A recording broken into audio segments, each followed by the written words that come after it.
Welcome to today's Life Sciences lesson. My name is Agnes Moabelo. This lesson is brought to you by the Gauteng Department of Education in collaboration with Saibono Discovery Center.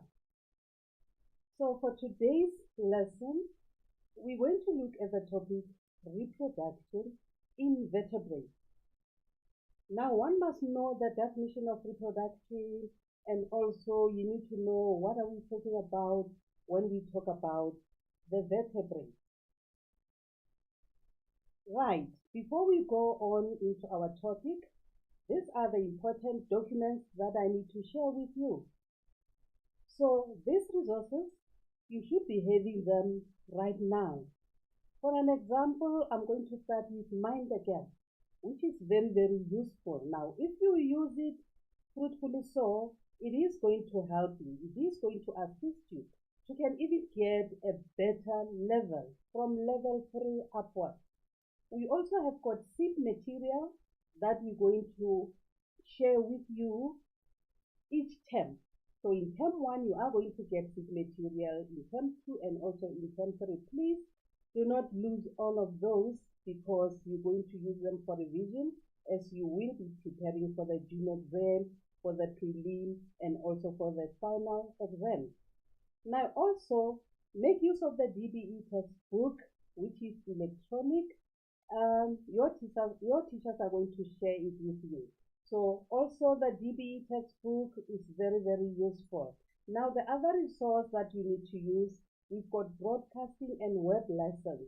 Like with these ones, you can download, you can use them whenever you want them.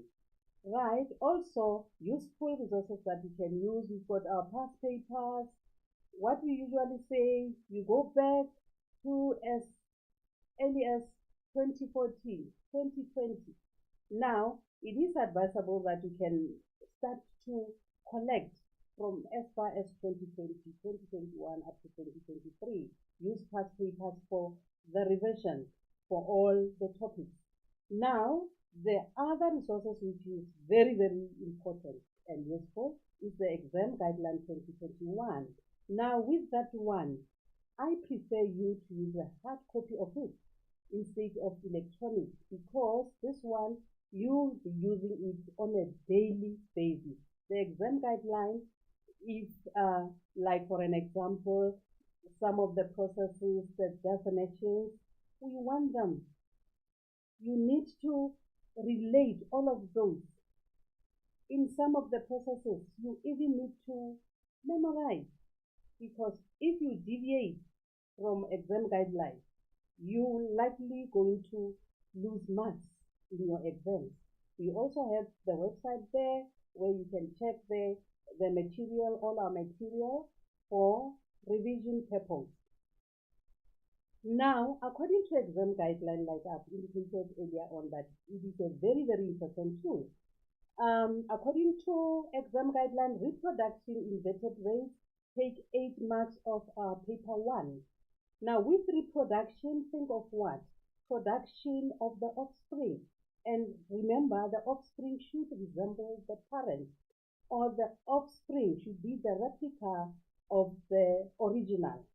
Now, we're looking at reproduction in vertebrates. You can ask yourself, what are vertebrates? Even in primary level, you went through the section of the vertebrates, which are animals with backbones, and they do have what? Skeleton. Now, the strategies, reproductive strategies that we are going to look at are as follows. We'll be looking at external fertilization, internal fertilization, ovipary, ovovivipary, and vivipary, also the amniotic egg, and precocial and allotracial development, and parental care. Right, grade 12. You need to know all your terminology. At the end of each week, get those new terms, prepare them, get those definitions. Sometimes you can have the definitions and you can give the terms because in all your papers, 1.2 is terminology and some of the learners are not doing well there. So it is important to know all your new terms for each topic and for the weeds. Right? Like I've said, for reproduction to take place, we also need to have fertilization must take place. Now, with fertilization, think of what? Think of the haploid stem cell fusing with the haploid ovum to give a diploid zygote. That is fertilization. Now, we are going to focus on the following: external and internal fertilization. We have indicated earlier on that we're also going to look at vivipary and ovovivipary, the amniotic egg, precocial, altricial development, and lastly, the parental care. So, we have indicated earlier on that for fertilization to take place, we need the ovum, which will be fertilized by the sperm. Remember, all the two need to be haploid. Then the end product of fertilization is a diploid zygote. So fertilization is divided into two. We've got external fertilization and we've got internal fertilization. So with external fertilization, it's fertilization that is happening. It occurs outside the body of the mother or outside the body of the female. So we will be looking at advantages and disadvantages of external fertilization. Number one, the advantage there is no additional energy needed for parental care or formation of protective layer. Remember, when the young ones are born, we need to have what? Parental care. But with external fertilization, also we are applying the rule that there's no additional energy by the female or by the male. So, another advantage of external fertilization, there's no need for a male to have a special organ to insert the sperm into the female's body. That's the advantage. Right?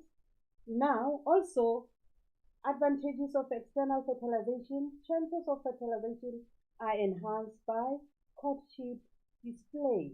You know, for reproduction to take place, for fertilization to take place, some of the animals are displaying that courtship behavior. So that, for an example, with the fish, it can make a sound inside the water. The female can make sound. The male can deposit eggs inside the water. The female can lay eggs inside the water. But no one is sure whether that stem cell will fertilize the ovum, because there is no, you know what, we're not even sure. There are chances that fertilization might occur or fertilization might not occur.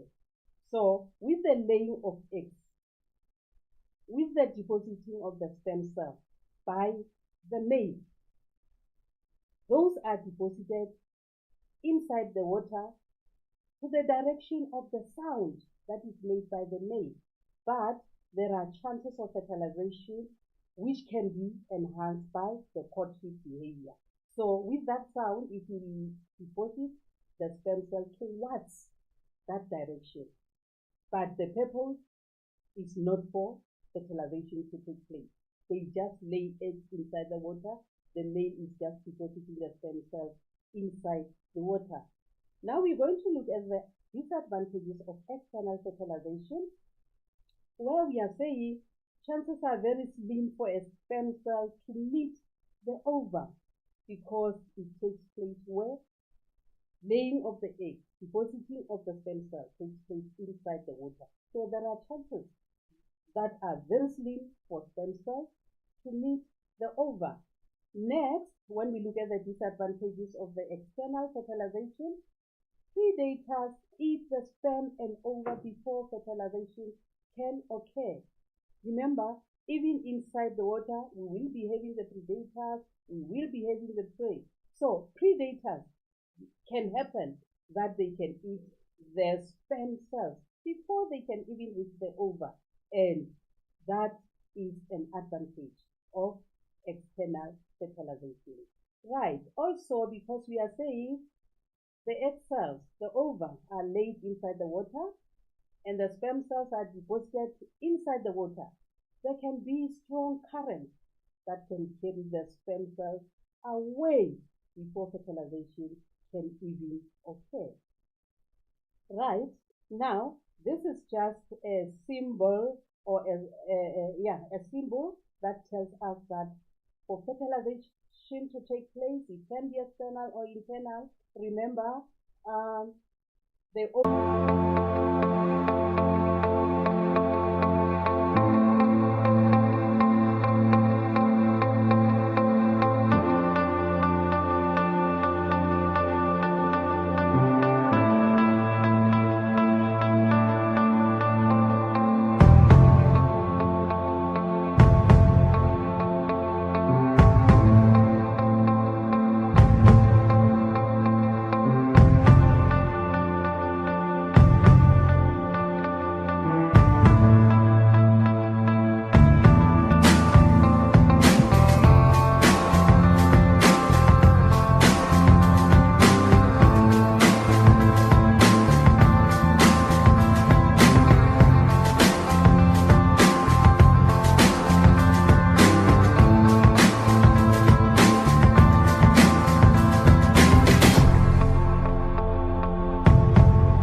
back, learners, to this session.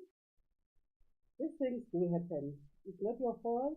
We had a technical problem on our side, and we'd like to apologize for that. So we are going to continue with our lesson. Remember, we were on the disadvantages of external fertilization. Then I'm going to start with this one where we were saying strong currents carry stem cells away before fertilization can even take place. Lastly, reproduction must take place in water, otherwise the gametes or fertilized ova will dehydrate. So fertilization, external fertilization takes place in water. Therefore, we are saying fertilization must take place inside water. Otherwise, if it takes place outside water, then the fertilized ova will dehydrate. Right? I've said fertilization is divided into two, external and internal fertilization. Now, with internal fertilization, that is fertilization taking place inside the mother's body or inside the body of the female. Right. Now, the advantages of internal fertilization, it ensures that stem cells come into contact with the ovum. It ensures that stem cells come into contact with the ovum. Remember, we're no longer allowing you to mention the eggs there. We talk about the ova or the ovum. Right. The next advantage of internal fertilization, the developing embryo is protected from predators and removed from those harsh environments. Remember, fertilization is inside. What we are saying, if it's within the body, no predator can come into contact with it because it's within the body. Right? We've got disadvantages of internal fertilization, where we are saying fewer eggs are produced. For internal fertilization, fewer eggs are produced. We even have an example there of a chicken. It doesn't lay many eggs. Right? The animal must have a copulatory organ to insert stem cells into the female body. So obviously, for fertilization, internal fertilization to take place, we need to have what? The copulatory organ to be inserted into the female body. So disadvantage, animal must have a copulatory organ. Right, so we're going to have a look, compare the two differences between external fertilization and internal fertilization.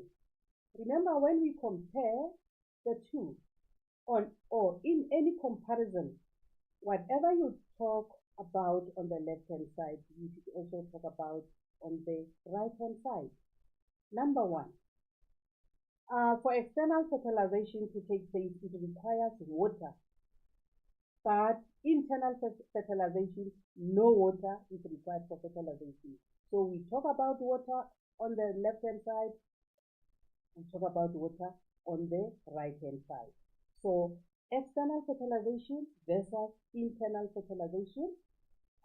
Fertilization requires water for external, for internal, no water is required. For external, gametes or stem cells, egg cells, are released into water. When we talk about external fertilization, I gave an example of a fish earlier on to say eggs are laid inside the water, the stem cells are deposited inside the water. So for external fertilization to take place, the gametes are released into water, and then the stem cells are released into the female's body with internal fertilization. Right? With external fertilization, many gametes are released. But with internal fertilization, fewer gametes are released. Right? Now, external fertilization, there's high mortality rate among the young ones. Right? Now, with high mortality rate, think of what? High death rate. So there's high mortality rate among the young due to lack of what? Protection. They just lay eggs there. Young ones are being born there, but no one is taking care of them. There is no protection by the parents. So eggs can easily desiccate. They can dry out or be predated on. Predators can eat those eggs before fertilization can even take place. Right, in terms of the internal fertilization, they have got lower mortality rate, they have got lower death rate among the young. Because of what? There is protection provided by the mother's body or a hardened calcareous. Some of the organisms are covered with calcareous or leathery shell. The birds, for an example, they are covered with the feathers. And then we've got some that are covered with what? The calcareous shell, like the turtle. Right, example here of external fertilization.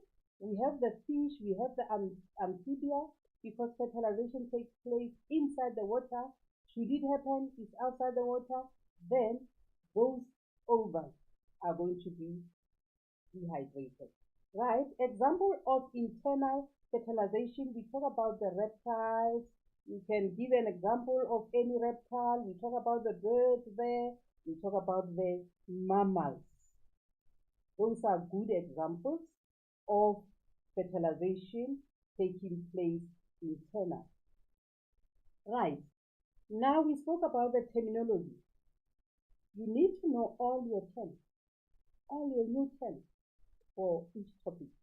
So this is the other way, the easier way which can help you, which can assist you to understand those terminologies or the new terms. Ovipary. Now, OV means the egg. Pary means bearing. So, ovipary. What is ovipary? Eggs are laid and development of the embryo occurs outside the female's body. Right, the next term we've got ovovivipary, where ova means the egg. Though I said you must never talk about the egg, talk about the ovum. So, ovovivipary, ova refers to the egg, just for you to understand now. Vivi means life. Pary means bearing. So, what is ovovivipary? Eggs develop and hatch within the female's body and young are born live. Right, lastly, we've got vivipary. Now, for you to understand vivipary, vivi means life, pary means bearing. So, vivipary, no eggs are present, young develop from the placenta and are born alive. These are important definitions that you need to know for reproductive strategies. We spoke about external fertilization, internal fertilization. You need to know the definitions, the explanations of those terms. Now we have the ovipary, the ovovivipary, we have the ovipary. These are important definitions for those 8 marks according to the exam guidelines. Right now, we're going to look at the comparison between the three. Remember, we have explained their meanings: the ovipary, the ovovivipary, and the vivipary. So, we're going to compare between the three, the fertilization that happens there. What is the difference between the three? Now, with the ovipary, fertilization is external and it can also be external. But with the ovovivipary and the vivipary, fertilization is internal for the two. Now, let's check the development of the embryo.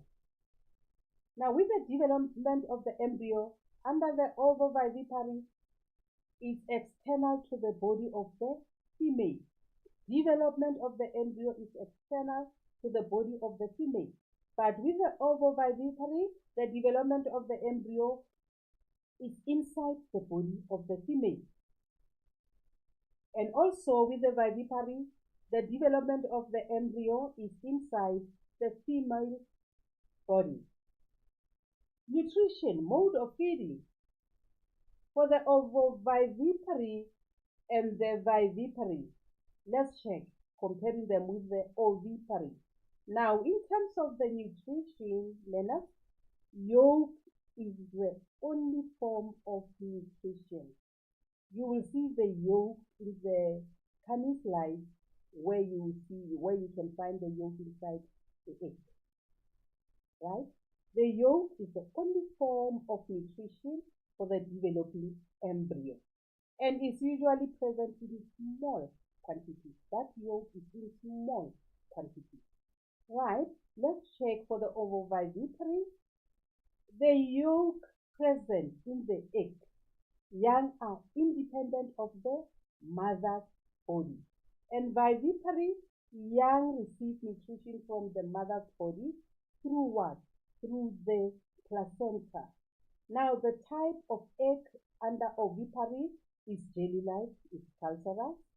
And with the ovovivipary, is calcareous or leathery. With the vivipary, the type of the egg there's none. There's no egg under the vivipary.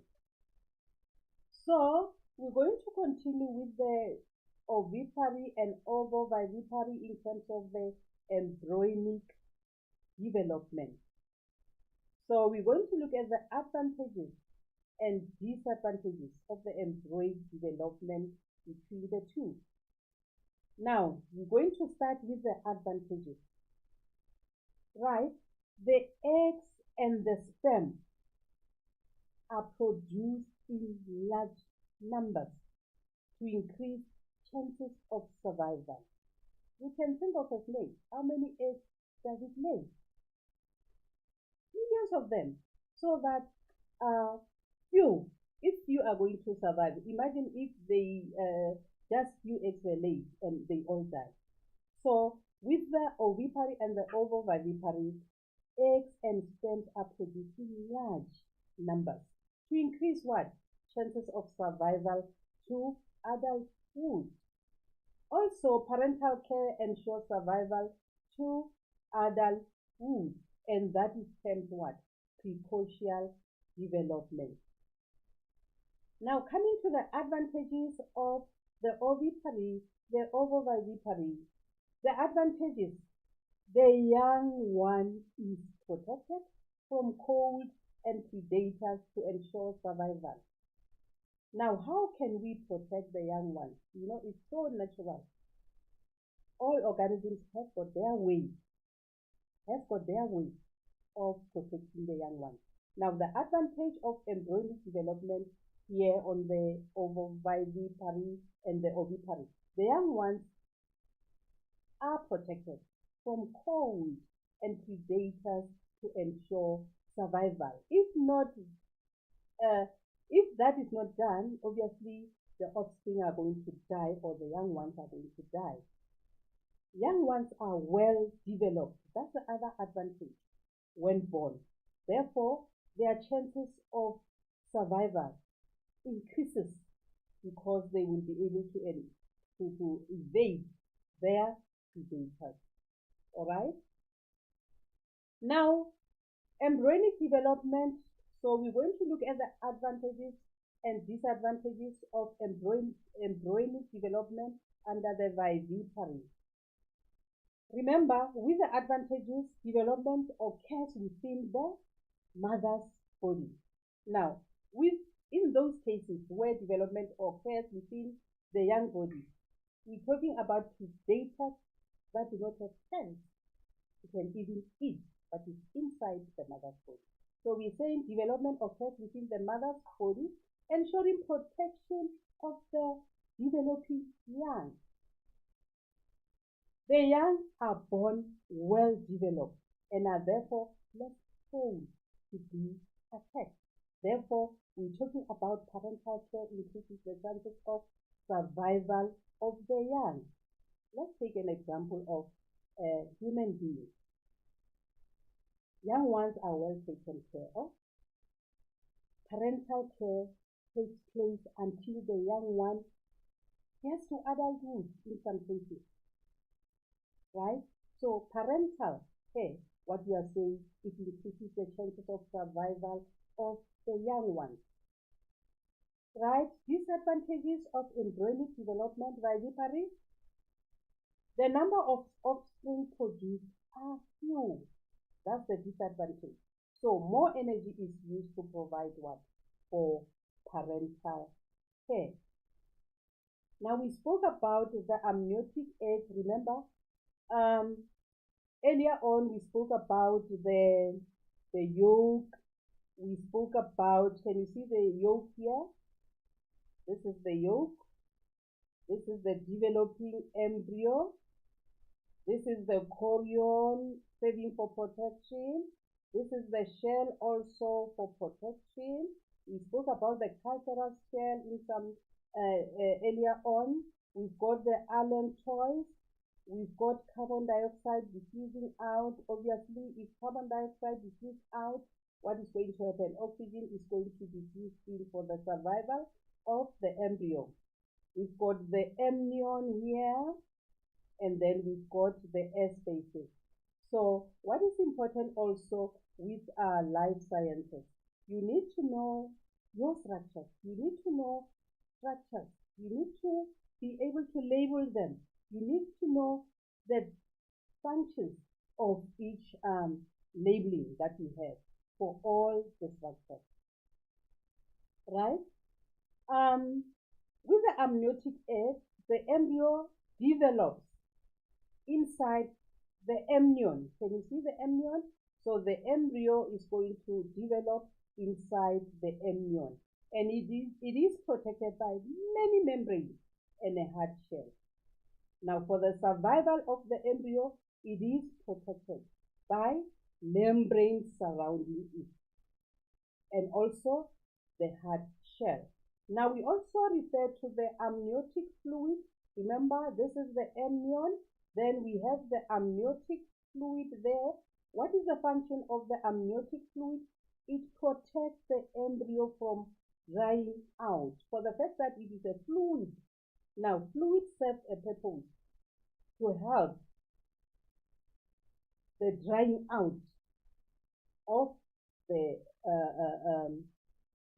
embryo in this case. So the amniotic fluid protects the embryo from drying out. Now also with the amniotic egg, what we're saying, it feeds from what? From the yolk. Can you see the yolk there? So it feeds from the yolk. Then we talk about the allantois. Here are the allantois. Can you see those? The allantois removes metabolic waste. Remember, all the metabolic waste need to be taken out, need to be removed for metabolic process to take place properly. Right? We talk about the chorion. Where is the chorion? Here is the chorion. Now the chorion supplies oxygen, supplies food and water for survival of this embryo. Remember, embryo develops where? Inside the amnion. Okay? So you need to know this structure.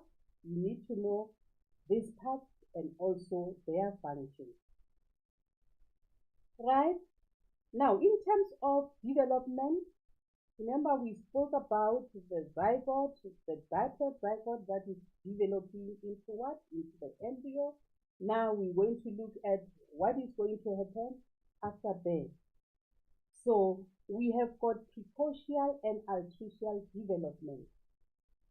Now I'm going to give you the differences between the two. What is precocial development and what is altricial development? Right? Now, under precocial development, When they hatch, their eyes are open. You can think of any example with those organisms. Immediately when they hatch, their eyes are open. Their bodies are covered with soft feathers. Every one of you should be thinking of that organism. With Precocia, when they hatch, their eyes are open, their bodies are covered with soft feathers. They are able to move soon after they hatch.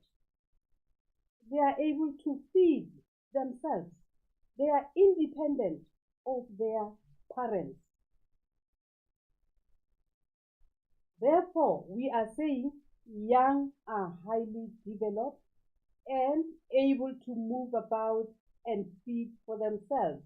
Now look at this example. The young can move around. The young can search for their food. When they are born, their eyes are open. They are covered with feathers. This is a very good example there. And the type of development, we call it what? Precocial development. So precocial development, when hatching, eyes are open, bodies are covered with what? Soft feathers. They can move soon after hatch, and then they are able to feed for themselves. Right? Now let's look at the other examples there. Young ones are unable to move after birth, and they are helpless. Think of you. Maybe you don't even remember. But young ones here are unable to move after birth and are helpless, meaning they rely on the parents. So they do not have feathers. And they can be blind, or they are blind. They need to be fed and kept warm. Right? This is a good example also. Immature and need a lot of parental care. We're giving an example of a human being. When you are born, you are helpless. You can't move. Yes, you can move. There are those slight movements. You can move, yes, but you are helpless. So you rely on the parents for everything. You need to be kept warm. You need to take a bath. You rely on the parents in that case. Right? So that type of development, we call it artificial development. So we also spoke about social development. Now, under parental care, parental comes from the word parent, care from the parents. Parental care refers to looking after young ones through feeding. Remember, with the care, parental care, some are born helpless. They need warmth. They need to be fed. But here what we are saying, parental care refers to young ones through what? Looking after young ones through feeding, keeping them warm, protecting them from predators. Such animals give rise to few offspring. So this is an example where organisms give birth to few offspring. So all of those that have a good parental care to the young ones or to the offspring, they need what? They need parental care, and the offspring produced are fewer or are less. Right, whatever we have discussed, looking at the reproductive strategies, you can also refer back to your Mind the Gap, page 17. Remember, I've indicated that the topic takes 8 marks, and the strategies that we have studied are also summarized there. Now, let's quickly summarize and look at those strategies before we move on to the questions. Remember, even with the questions that we are going to assist you, They are possible exam questions. Now, with those questions, you look at the action verbs, what does it require? Stuff like this. But then let us look at those strategies. Now, external fertilization. I'm summarizing whatever that we have started with. Now, with external fertilization, in mind the gap. How does it work? The sperm cell fertilizes the egg outside the body of the female. We spoke about that, usually in water. What is its advantage? External fertilization. Water prevents the eggs from drying out. Now, internal fertilization.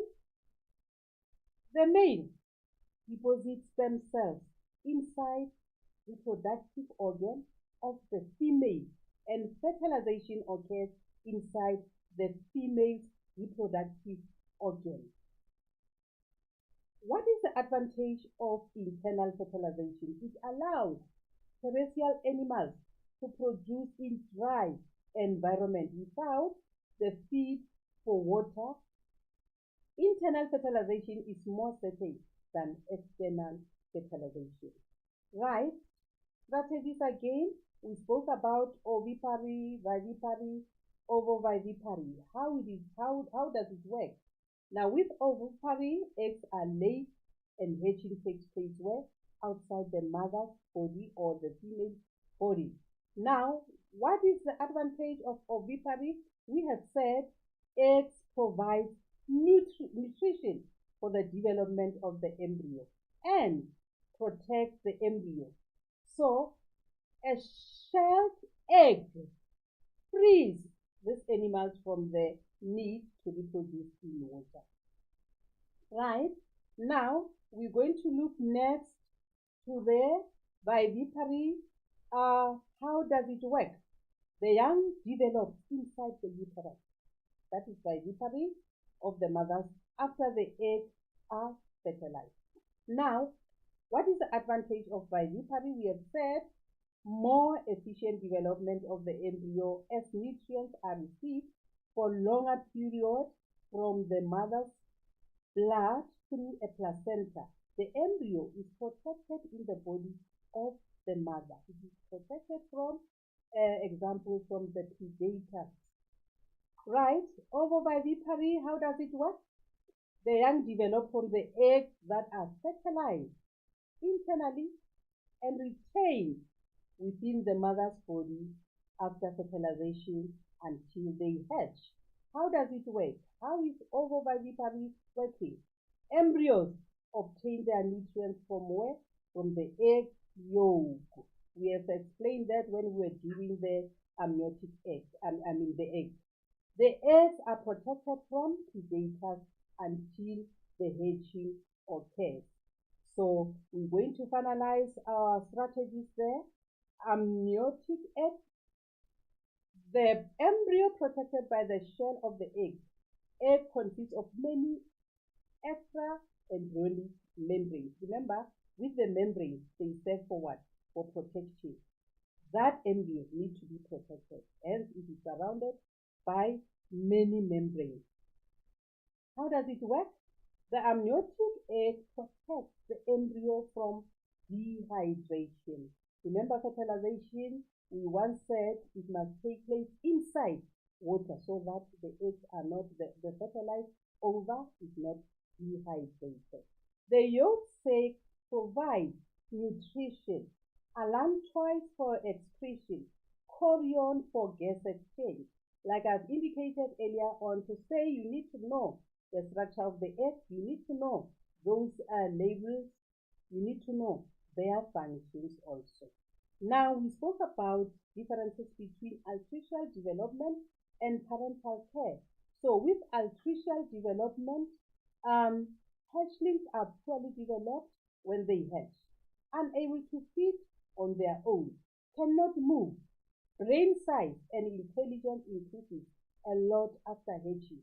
That is altricial development. How does it work? Parental care afforded to protect what? The young ones from predators. Lastly, we talk about the parental care that we have indicated earlier on. So with parental care, Parental care offered through building of nests, with, for an example, protecting the eggs, protecting the young, teaching the young to do what? In some cases, it will be taught on how to feed, right? So how does it work? It increases chances of survival of the young ones. All right? Now, these are the strategies that we have looked at. What we are going to do now, remember, you need to know the whole content, then you need to apply the knowledge learned. So we are going to be doing some questions with you. Please make sure that you note whatever that you don't understand. You can write text messages to the number that I've indicated earlier on, or you can talk to your teachers for assistance. I'm now going to hand over to Vedita, who is going to do these questions, exam possible questions with you, so that we prepare you for your exam. I thank you. Good luck for the next session. Thank you.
Welcome back, grade 12 learners.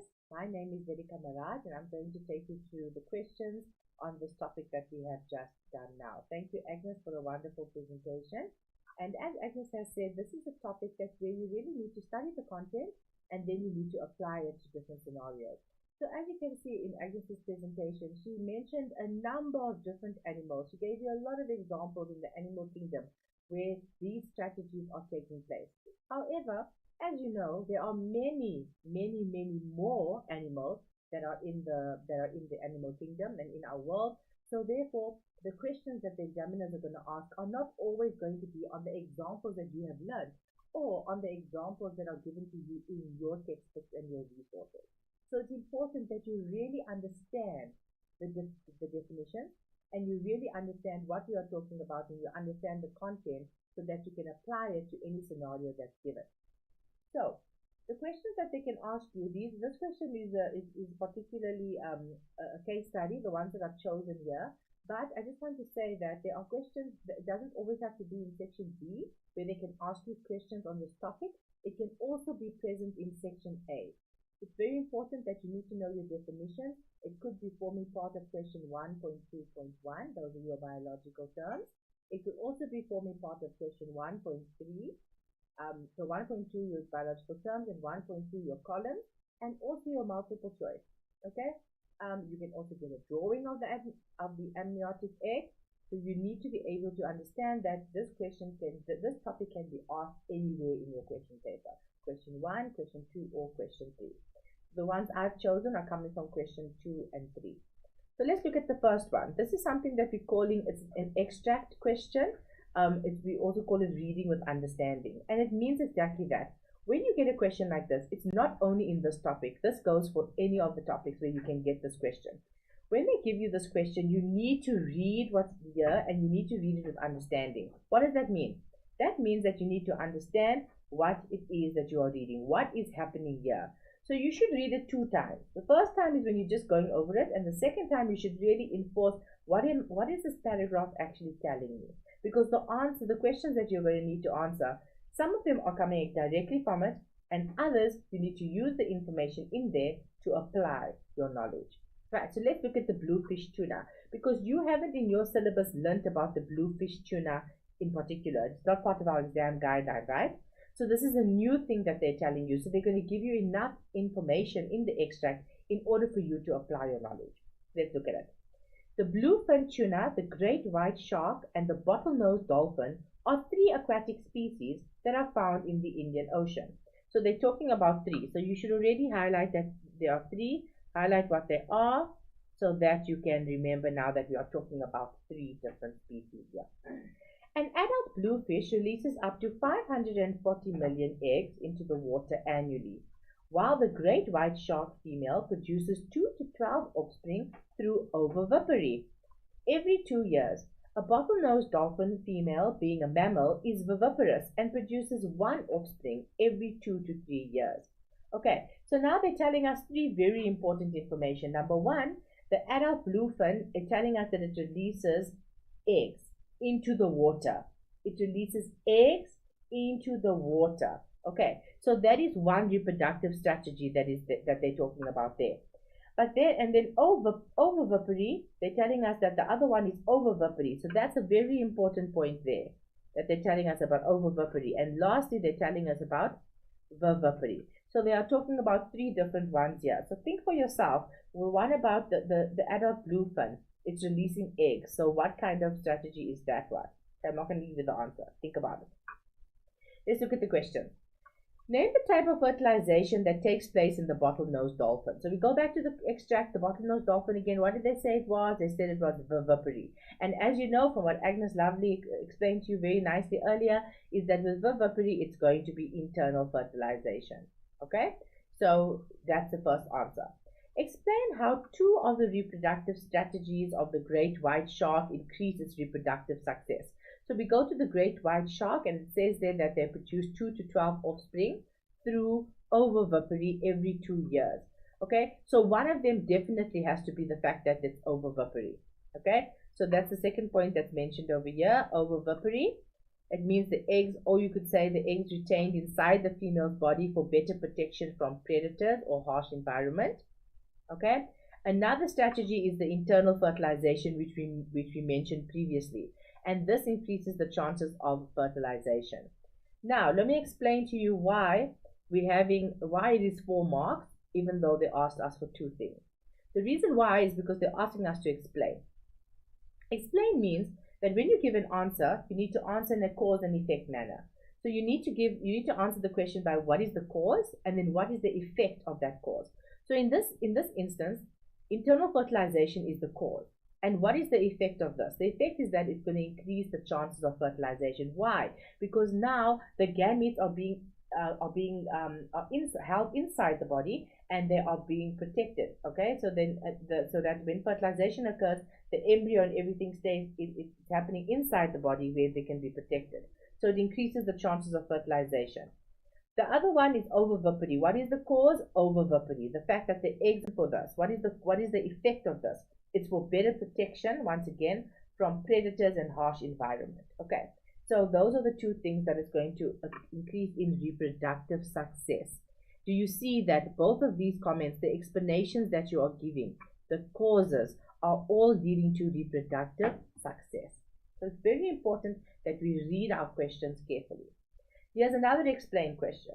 Explain one reason why the bluefin tuna releases a large number of eggs. Okay, so now we need to explain it. Why would they want to be a large number of eggs? Okay, so the more eggs there are, it increases the chances of fertilization, because in this instance it's external fertilization. Okay, so with this one it is oviparity, but remember oviparity can be internal or external, but in this one it is going to be external fertilization, and it increases the chances of fertilization. The other one is that it increases the survival of the eggs, as eggs may be lost to predators. Okay, so that is how we're answering the questions. Once again, it's a cause and effect. Right, now we have a different question. This one is about the amniotic egg. The diagrams below show the internal structure of an amniotic egg after fertilization, as well as the chick that hatched from the egg. Now, it's very important that we read the stem here. They're telling us, remember we said, if there's an egg and an egg has been laid, and the embryonic development is happening outside the female, then we are looking at oviparity. And what do we know about oviparity? It can be internal or external fertilization. However, in this scenario, they are telling us that this showing amniotic egg after fertilization. Okay, so that leads us to believe that the first type is telling us that the fertilization that has taken place here is internal fertilization. State the type of reproductive strategy which is shown by the development of an embryo within an amniotic egg, and that is oviparity. So you see, we are saying that because we're having the word amniotic egg there, that should give you a warning sign that it's oviparity, should give you a hint, and it's saying the development of the embryo is within that amniotic egg, so we know it's oviparity. Identify the type of development that the hatched chick shows. Okay, so we're looking at the hatched chick now. Now, what type of development are we talking about here, right? This one is the oviparity one, right? Now, when learners see this, they also want to tell us oviparity. But what is happening here? They are showing us that this chick is hatched. Now, look at the condition of this chick. Does this chick look like it can walk? Or does this chick look like it has long feathers, okay? It probably has down feathers, those soft, it doesn't have any feathers. This one has no feathers, right?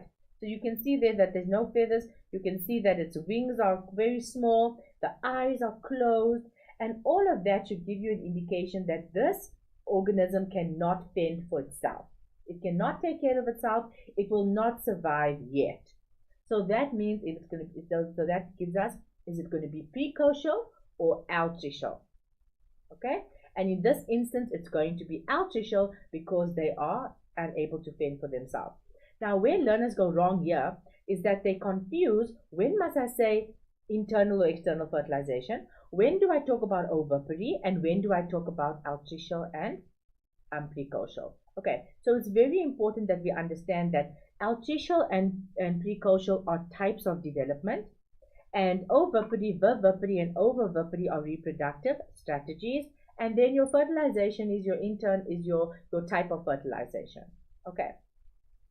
Give two functions of the amniotic fluid. Okay, so you're just going to look at the amniotic fluid. What are the functions of them? There are more than two functions, but when we are asked to give two functions, then the examiner only wants you to give two functions. Okay, so if you give four functions, but the first two are incorrect and the last two are correct, you will get 0 because we only ask for two. Right, so what are the two we have here? We've got protects the fetus against shock or mechanical injuries, keeps the fetus moist or protects the fetus from drying out, protects the fetus from temperature changes, and allows the fetus to move freely or supports the body of the fetus during development. Okay, so in this instance, they're just asking for two functions of the amniotic fluid. But if they give you a specific scenario and they have to ask you, what is the purpose of the amniotic fluid in another question, when we get to human reproduction, then you will see there that we are also having the same sort of functions there. Okay, but we're not getting into that today. When we do human reproduction, we'll remind you about that. Okay, so that's the function of the amniotic fluid. As you can see here, we've got the embryo that is here, and the amniotic fluid is surrounding it. So that can make you understand why it is important, why those functions are there. Explain how the size of the yolk sac affects the development of the chick in the diagram. So they're saying that the chick is altricial, remember. So how does the development, how does the yolk assist in that? So if you can look at this particular one, the yolk sac was smaller. If you look at the yolk sac, maybe it was smaller. Therefore, the chick received less nutrients and it is therefore less developed. It's underdeveloped. You can talk about it's less developed, right? And you can also, if you didn't say less developed, you could have said that it's underdeveloped, the eyes are closed, or you could say it has only down feathers, or it has no feathers, and it cannot walk. It shows altricial development. Okay, so that is once again an explained question. What is the cause? The yolk was smaller. What is the effect? It couldn't receive nutrients. What is the further effect? It is less developed. So your cause and your effects are not always like one answers. Your cause is usually one point, and your effects can be 1 or 2 or 3 points. It depends how long it takes you to get to your answer to explain what the question is asking you. Right, then you've got another question. See, it's another extract. So the previous one was a diagram, right? And this one is about, is a question, again an extract. So let's read it quickly. Anchovy is a type of fish found in the Pacific Ocean. During the breeding season, the females and males gather in large groups and release ova and semen into the water. Once fertilized, the eggs float in the water and embryonic development occurs until hatching. The northern pikefish is found mainly in rivers. During the breeding season, the female releases thousands of ova and the male releases semen all around the female. The fertilized eggs attach to vegetation near the riverbed, where embryonic development occurs until hatching. The graph below shows the survival rate of both fishes. So you can't see the graph now. It's on the other page, but we're not going to worry about it now because these three questions only have to do with the span graph. 3.1. Name the type of fertilization that takes place in both fish species. So as you can see here, in the anchovy, we've got two. We've got the anchovy and we've got the northern pikefish. So in the anchovy, it says there that they release the ova into the water, and in the other one they also release the ova, and then they also release the ova, right? So therefore it will have to be, what type of fertilization will then occur? It is external fertilization, because they further go and say that they get released and then they are fertilized, because it says they once fertilized, and in this one it says it releases the semen all around the female. Okay, this one also says the semen is released. Therefore, it is external fertilization, because it's the sperm cells that are going to fuse with the nuclei of the sperm cells. It's going to fuse with the nuclei of the ova, and that's how we are going to have fertilization taking place. Explained by both fish species are oviparous. Okay, so they are oviparous. They are egg laying basically, and the embryos develop inside the eggs. Okay, and which are laid or hatched outside of the female body. Okay, so we need to explain oviparity in that way. The main thing is that the embryos develop inside eggs, and these eggs are laid or they are hatched outside of the female body. Describe 2 ways in which the chances of fertilization are increased in the northern pike fish. Okay, so we read further to say what is happening. Okay, so in the anchovy, we're not talking about the anchovy. They're asking us for the northern pike fish. You see, I would have fell into the trick that most of you fall into, the trap. They want to know about the northern pike fish. So we go to the northern pike fish. What does the last sentence say there? The fertilized eggs attach to vegetation near the riverbed where embryonic development occurs until hatching. Okay, so that obviously is going to increase our chances, because the but this is about the chances of fertilization. Sorry, the next one is about that. This is the one where we are talking about why have their chances of fertilization increased, and the reason why is because we have the ova that are released into the water. The male releases the semen all around the female, okay, after she releases the eggs, and then there's also a large number of eggs that are produced, okay. And how do we know that? Because they say there are thousands of eggs. So there are 2 things here that's related to the fertilization. It's not related to the embryo. We are related to fertilization now, that there are thousands of eggs produced, and then the ova are released into the water, and then the male is going to release the semen all around the female. Okay, so you get it from the information that is given. You can see that. So the next one is showing us the graph they were talking about, right? So this is the survival rate of fish embryos over a period of 50 days. So they're telling us it's graph X and Y, and they're not telling us which fish it is, but the graph is basically showing us that over time we have the survival of the embryos, they decrease a bit, okay? But we can definitely see that the one survival is better than the other. So which graph do you think represents the survival of the northern pike fish? So do you think that it's the northern pike fish that has higher, or is it the anchovy that has higher? Okay, so for me, I think that a good indication is that it's the northern pike fish that would be higher. So it would be graph X. So why am I saying that? And I'm saying that because they said that because number one, we need to read from the graph. The first point is telling us they will have a higher number of surviving embryos, right? Because their fertilized eggs are attached to the vegetation. Remember, we read that in the last part, that it's attached to the vegetation where they are protected from predators or protected from washing away.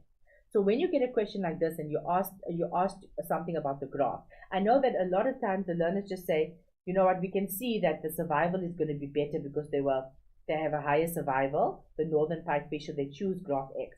But when they explain, they don't refer back to the graph, and that's the mistake that learners make. So the first point you need to mention is, what do you see in the graph? Number one, they will have a higher number of surviving embryos, because you can see it there with graph X, right? And then number two, and why is this? So we must explain. So the cause is that they have a number of surviving embryos, and why do we have this? Because the fertilized eggs are attached to the vegetation, and they are there protected from predators, okay, or being washed away. Now we have another question. This one has got to do with reproduction in crocodiles in the wild. All crocodiles lay hard-shelled fertilized eggs. A female lays an average of 12 to 48 eggs per nest. The eggs are deposited in the soil, and the sun's heat and heat from the natural decomposition of vegetation maintain a warm temperature that aids the development of the embryo. Until hatching occurs, the female usually remains close to the nest to protect the eggs from predators. After 2 or 3 months, the young are fully developed and ready to hatch. While still in the egg, the young may utter squeaks, perhaps signaling that they are ready to emerge. The adult female removes the dirt or other debris from the eggs and assists the hatchlings to the water. In many cases, the female opens the eggs carefully with her tongue and carries the hatchlings in her mouth. The female remains close to her offspring and provides protection from predators for several weeks to months. Okay, so that's actually very interesting. So once again, it's a topic that you haven't learnt about. Maybe your teacher did teach you about crocodiles, but most of us, it's you reading this information for the first time. I'm reading it once, but what do you need to do? You need to read it twice, okay? So you need to start asking yourself the questions. What is the trend that you're seeing so far? They're going to ask you what kind of fertilization it is. They can ask you about the reproductive strategy. They can ask you about the increasing the chances of survival. They can ask you about parental care, okay? It all depends on what is they're giving you here. State whether crocodiles have internal or external fertilization. It is internal fertilization. Okay? Because they're telling us here in the first sentence that they lay hard-shelled fertilized eggs. So if the eggs have already been fertilized when they are laid, that means that internal fertilization had to have taken place. Explain 2 ways in which the type of fertilization named in question 4.1 increases the reproductive success in crocodiles. So the internal fertilization, how is it going to help? It's because the sperms are deposited inside the female body, which decreases the chances of fertilization. Protection provided by the mother's body decreases and decreases the mortality rate. Okay, so inside the body, so we have a greater chance of fertilization. You've seen that trend coming through as well, and it also is it's also protected by the mother's body. Okay, remember Agnes has also mentioned that previously. 4.3. Name the type of reproductive strategy in the crocodiles which relates to the nourishment and protection of the developing embryo. Now we are wanting to know about a deeper reproductive strategy. They just want us to name it, and it is ovipary. Okay? Why do we know that it's ovipary? Because we have the embryo developing inside the egg, outside the female body. Right? You must be able to know those definitions off the heart because they could ask you to explain your answer. Name 2 ways mentioned in the passage which indicates that crocodiles have parental care. So that was somewhere here at the bottom. Okay? They were talking about how they remove the debris from the egg.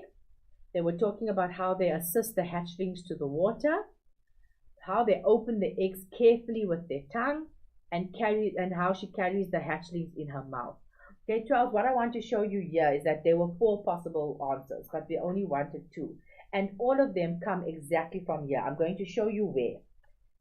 The adult removes dirt and other debris from the egg. That's number 1. Assists the hatchlings to the water. Number 2. The female opens the eggs carefully with her tongue. That's number 3. And carries the hatchlings in her mouth. That's number 4. Okay. And it says there the female remains close to her offspring and provides protection from predators and for several weeks to months. Okay, so you can see here that the parent is very much involved. So that is what we mean by parental care, that the parent is going to use a lot of energy in order to take care of the young and protect them.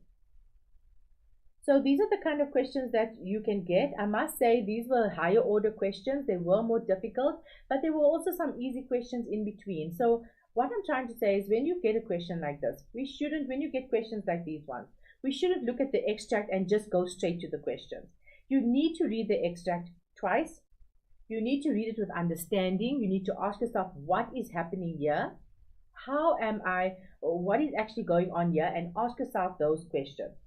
What is the type of fertilization? What is the reproductive strategy? What is the possible development? Okay, and is there parental care? Because those are the 4 main things that we are going to look at when they're going to ask you questions. Think about it. Think about all the questions that we've done now. And those are the 4 main things that they were asking. So when you're reading the paragraph, you should really be reading with understanding to familiarize yourself with what is happening in this particular species. Because the chances are it's going to be about a species that you don't know about. Okay, so good luck and I wish you everything of the best. Next week we will be starting with human reproduction. So please stay tuned. Thank you.